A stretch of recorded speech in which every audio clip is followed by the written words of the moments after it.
1973. Bruce Lee is the biggest star on earth. Hollywood still won't put him on screen. So he does something insane. He destroys their system from the outside. This is how one man changed everything. Before Bruce Lee, this is what the world believed. Asian men were invisible. Background characters, servants, villains. Never heroes, never stars, never powerful. Martial arts were a joke. Slow, fake, something for cheap movies that nobody took seriously. Action movies were about white cowboys and tough guys. Real men use guns, not their fists. Eastern philosophy was mysterious nonsense that Westerners couldn't understand. And the biggest belief of all, if Hollywood didn't choose you, you couldn't succeed. The studios had all the power, actors had none. Then came a 135-pound Chinese man who said, "Watch me break every single one of these rules." And he did. In less than 5 years, Bruce Lee didn't just become famous. He permanently changed what was possible. He changed who could be a hero. He changed how action looked on screen. He changed how the world saw martial arts, Asian culture, and human potential itself. This isn't the story of how Bruce Lee became a star. This is the story of how Bruce Lee made Hollywood realize they didn't control culture anymore. The audience did. And the audience wanted something Hollywood refused to give them, until Bruce Lee forced their hand. Bruce Lee is 24 years old, living in Oakland, California. He's teaching martial arts and doing demonstrations at tournaments. He's fast, charismatic, unlike anything anyone has seen. A Hollywood producer sees him at the Long Beach International Karate Championships. Bruce does a 2-finger push-up, punches so fast the camera can't capture it. The crowd goes insane. The producer says, "Kid, you should be in movies." Bruce's response, "I know." Because Bruce doesn't just want to be in movies. He wants to change them. He has a vision, a TV show about a Shaolin monk wandering the American West, using martial arts and Eastern philosophy to help people. Action combined with wisdom, fighting with meaning. He pitches it to every studio in Hollywood. They all say the same thing. "Great idea, but we can't put an Asian man as the lead. American audiences won't accept it." Bruce says, then American audiences need to change. The studios laugh at him. They take his idea and give it to a white actor named David Carradine. The show is called Kung Fu. It runs for 3 seasons, makes millions. Bruce gets nothing, not even credit. This is the moment that defines everything that follows. Because Bruce realizes Hollywood will never give him power, so he'll have to take it. He gets one small role, Kato in The Green Hornet, 1966-1967.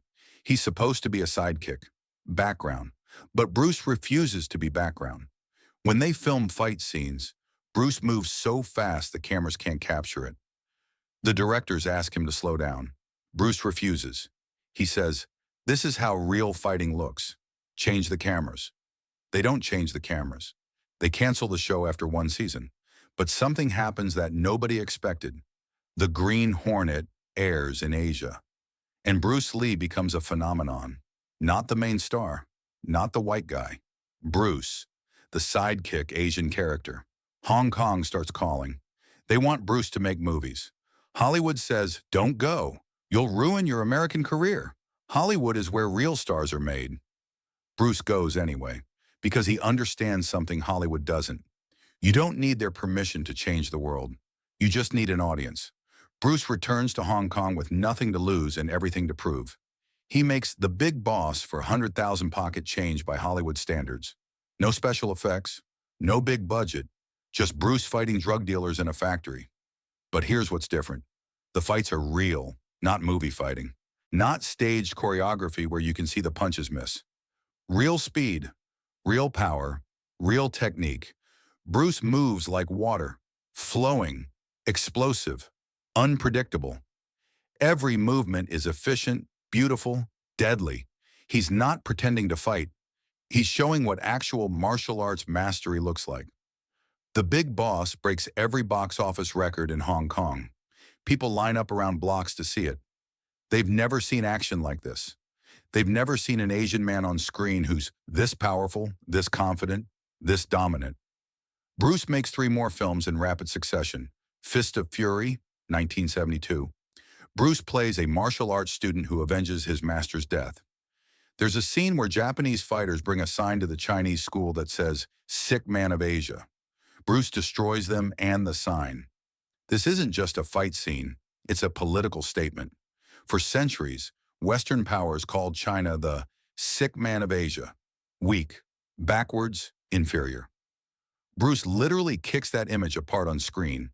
Asian audiences lose their minds because for the first time they see themselves as powerful, not victims, not sidekicks, powerful. Way of the Dragon, 1972. Bruce writes, directs, produces, and stars. Complete creative control. The film features the famous fight between Bruce and Chuck Norris in the Roman Colosseum. This is symbolically crucial, a Chinese man defeating a white American champion in the heart of Western civilization.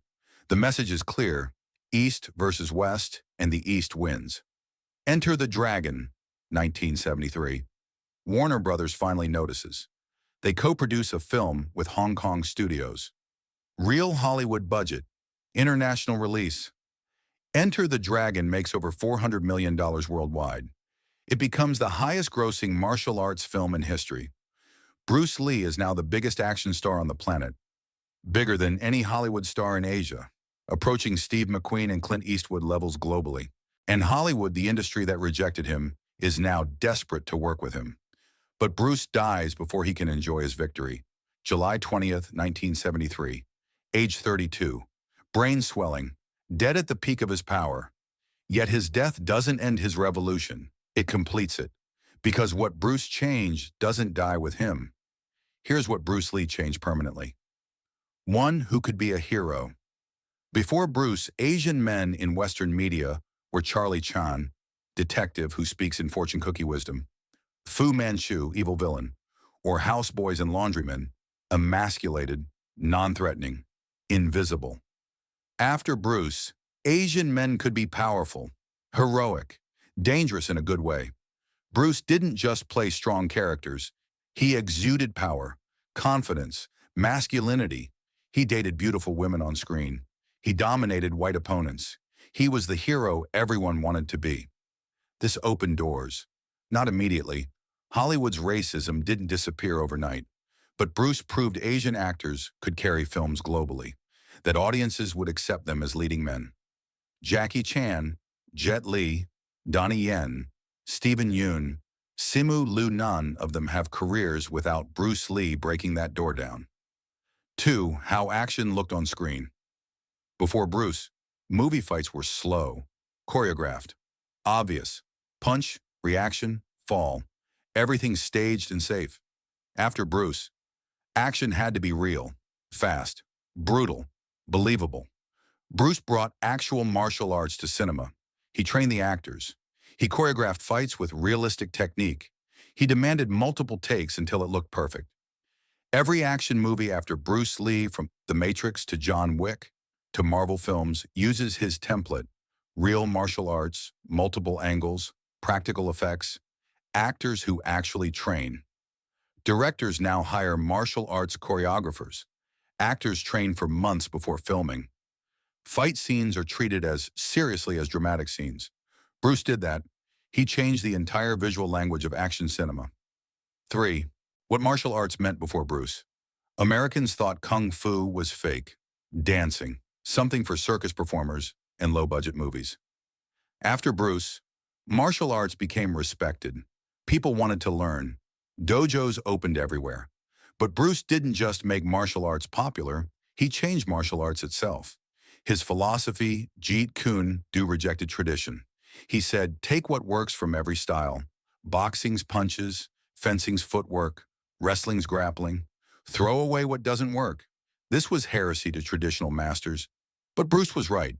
40 years later, mixed martial arts, MMA, is the fastest growing sport in the world. And it's built entirely on Bruce's philosophy. Combine the best techniques from every discipline. Bruce Lee invented the concept of MMA before MMA existed. 4. How the world saw Eastern philosophy. Before Bruce, Eastern philosophy was exotic, mysterious, something weird hippies studied. After Bruce, be like water became part of global consciousness. Bruce wasn't just a fighter. He was a philosopher. He studied Taoism, Buddhism, Western philosophy. He wrote constantly. He applied these ideas to martial arts, to acting, to life. And he made philosophy accessible. He spoke in metaphors everyone could understand. Empty your mind. Be formless, shapeless, like water. Knowing is not enough, we must apply. Willing is not enough, we must do. I fear not the man who has practiced 10,000 kicks once, but I fear the man who has practiced one kick 10,000 times. These aren't just motivational quotes. They're practical wisdom, and they resonated globally because Bruce lived them. He wasn't a philosopher theorizing from a monastery. He was a warrior philosopher proving his ideas worked in reality. Bruce made millions of Westerners curious about Eastern thought, created a bridge between cultures, showed that Eastern and Western ideas could be combined, not just compared. But here's what people forget.